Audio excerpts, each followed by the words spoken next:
ఫస్ట్గా ఇక్కడికి వచ్చిన మీడియా వాళ్ళందరికీ థ్యాంక్ యూ సో మచ్. అసలు లవ్ మీ ఎప్పుడు స్టార్ట్ అయింది, ఎప్పుడు షూట్ అయింది, ఎప్పుడు షూటింగ్ మొత్తం అయిపోయి ఆడియో లాంచ్ వరకు వచ్చింది, అసలు ఏం అర్థం కాలేదు. ఈ చాలా ఫాస్ట్గా అయిపోయింది. ఈ ఫాస్ట్ జర్నీలో నేను చాలా చూసిన, చాలా నేర్చుకున్నా.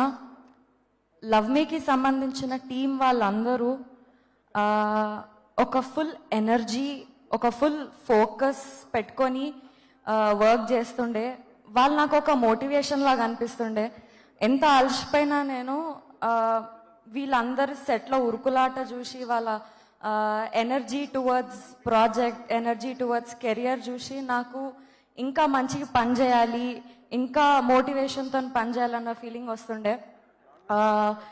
మా ఏడీస్ అందరికీ, ప్రొడక్షన్ వాళ్ళందరికీ, ప్రతి ఒక్కరికి firstly thank you so much.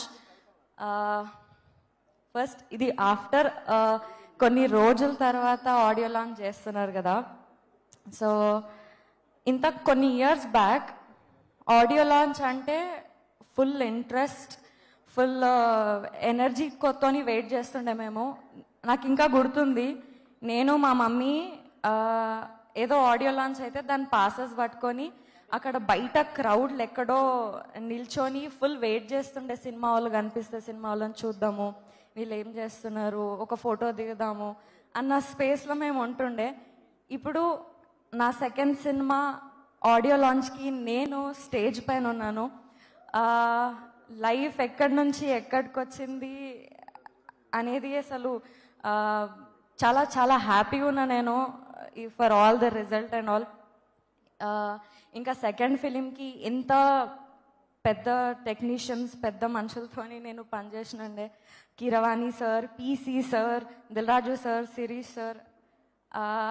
నేనేమనుకుంటున్నా అంటే వీళ్ళందరిది వేరే లోకం. వాళ్ళు మనం వాళ్ళని రీచ్ అవ్వలేమేమో, అక్కడ దాకా మనం పోలేమేమో అనుకుంటుండే. But I'm very grateful, I'm very thankful to PC sir, to Keeravani sir and Raju sir, Shirish sir. నా సెకండ్ మూవీకి ఇంత మంచి ఆపర్చునిటీ నాకు ఇచ్చినందుకు థ్యాంక్ యూ సో మచ్. నేను కీరవాణి సార్తోని ఫస్ట్ కలిసినప్పుడు ఫుల్ భయపడకుండా పోయినా.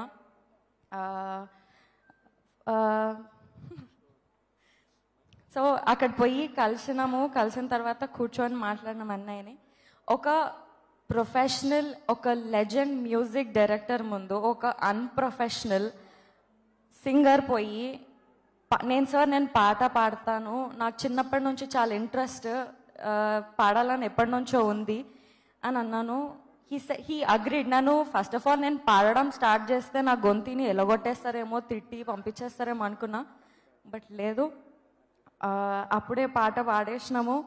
మనకు జనరల్గా ఎవరైనా కాంప్లిమెంట్స్ ఇస్తే మనం ఫుల్ ఖుష్ అయిపోతాం కదా. అట్లాంటిది మన ఆస్కార్ అవార్డ్ విన్నర్ నాకు ఆ రోజు నీ వాయిస్ బాగుంది పిల్ల, బాగా పాడుతున్నావు అని అంటే ఇంకా నేను చాలా చాలా హ్యాపీ అయిపోయినా. Sir thank you so much for your motivation. ఆ రోజు నాకు నిజంగా ధైర్యం లేకుండే మేము ముందు కూర్చునేది. బట్ మీరు నాకు ఆ మోటివేషన్ ఇచ్చి నన్ను పుష్ చేసి పాట పాడించినారు. అప్పుడెప్పుడు నేను చిన్నగా అయ్యప్ప పూజలు అవుతుంటాయి కదా, అందులో దేవుడు పాటలు పాడేదాన్ని. అట్లాంటిది ఇప్పుడు నా సెకండ్ సినిమాకి, నా సినిమాకి మీతోని పాట పాడే ఛాన్స్ వచ్చింది. Thank you so much sir, thank you. PC sir thank you so much. జనరల్గా పీసీ సార్ ఒకరికి ఫ్రేమ్ పెడితే వాళ్ళు ఫుల్ అదృష్టం చేసుకున్నారని అంటారు. అట్లాంటిది పీసీ సార్ మా మొత్తం సినిమా చేసినారు అంటే మా టీం మొత్తం చాలా చాలా అదృష్టం చేసుకున్నారు. Sir we are very very happy to have you with us. Thank you so much. సినిమాలో ఒక బ్యూటిఫుల్ అంబియన్స్ క్రియేట్ చేసినారు, ఒక బ్యూటిఫుల్ విజువల్స్ని మీరు చూడొచ్చు సినిమాలో. And sir thank you Naga గారు, థ్యాంక్ యూ అరుణ్ గారు, థ్యాంక్ యూ సో మచ్. నేను మీ ఇద్దరి గురించి స్పెషల్గా మన తర్వాత మాట్లాడతా. Hanshita ma'am, Harshit sir, thank you so much. And ఇక్కడికి వచ్చి పాడిన ప్రతి ఒక్క సింగర్కి, ఇంకా మెయిన్ మా చంద్రబోస్ గారికి ఇంత మంచి లిరిక్స్, ఇంత డెప్త్ ఉన్న లిరిక్స్ రాసినందుకు thank you so much. April 25th మా సినిమా థియేటర్స్లోకి వస్తుంది. ఒక డిఫరెంట్ లవ్ స్టోరీ. ఇప్పటిదాకా ఇట్లా ఎవరైనా లవ్ చేసినారా, ఇట్లా చెయ్యొచ్చా అనే థాట్ మాకు వచ్చినుండే. ఇట్లా డిఫరెంట్ యూనిక్ లవ్ స్టోరీ మీరు అందరు థియేటర్స్లో చూస్తారు. Thank you so much. Thank you Vaishnavi. Ashish, he's such a sweet person. చూడ్డానికి అట్లా స్వీట్గా అనిపిస్తాడు కానీ ఇట్లా ఫుల్ సర్కాజం చూపిస్తుంటాడు.